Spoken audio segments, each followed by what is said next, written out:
Stable na ang kondisyon ni JB Sebastian at dalawa pang high-profile inmates na nasugatan sa stabbing incident sa New Bilibid Prison o NBP kahapon. Mula sa Muntinlupa City, itong balita ni Roderick Mendoza live.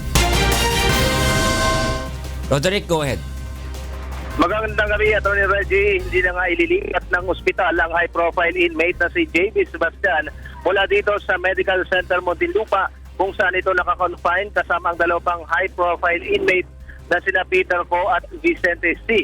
Ayon sa kanyang abogado na si Atty. Eduardo Arriba, stable na ang kalagayan ng kanyang kliyente at kaya namang tugunan ng mga pasilidad ng medical center ang pangangailangan nito.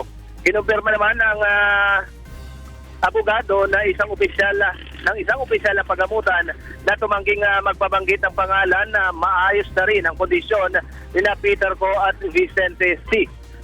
Muli namang inulit ni Atty. Arriba ang pagnanais ni Sebastian na makausap si Pangulong Duterte upang isiwalat ang kanyang nalalaman ng walang anumang kapalit. Ipaubaya na niya nila kay Pangulong Duterte ang pagpapasya kung bibigyan ng proteksyon si Sebastian sakaling matuloy ang pakikipag-usap nito sa Pangulo.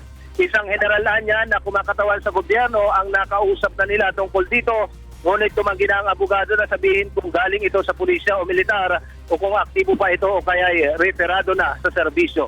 Narito yung pahayag ni Atty. Arriba.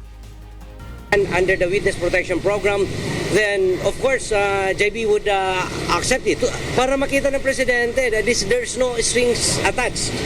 Gusto niya lang tumulong. Usap kami this afternoon over the phone and we are discussing preliminary matters para ma-facilitate yung kung papayag ang presidente na harapin at kakausapin itong si JB Sebastian para magsabi sa kanya kung ano yung mga nalalaman niya.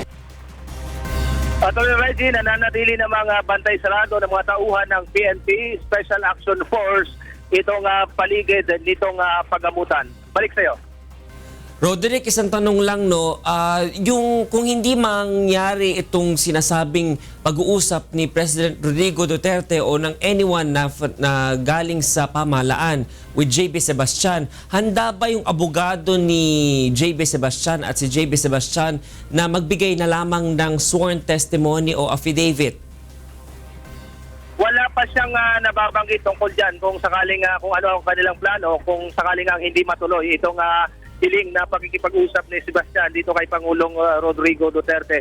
Pero ang sinasabi niya sa atin sa ngayon ay meron ng paunang pakikipag-usap doon sa kinatawan ng gobyerno para nga matuloy itong pakikipag-usap ni Sebastian sa Pangulo. Maraming salamat, Roderick Mendoza, nagulat ng live mula sa Muntinlupa City.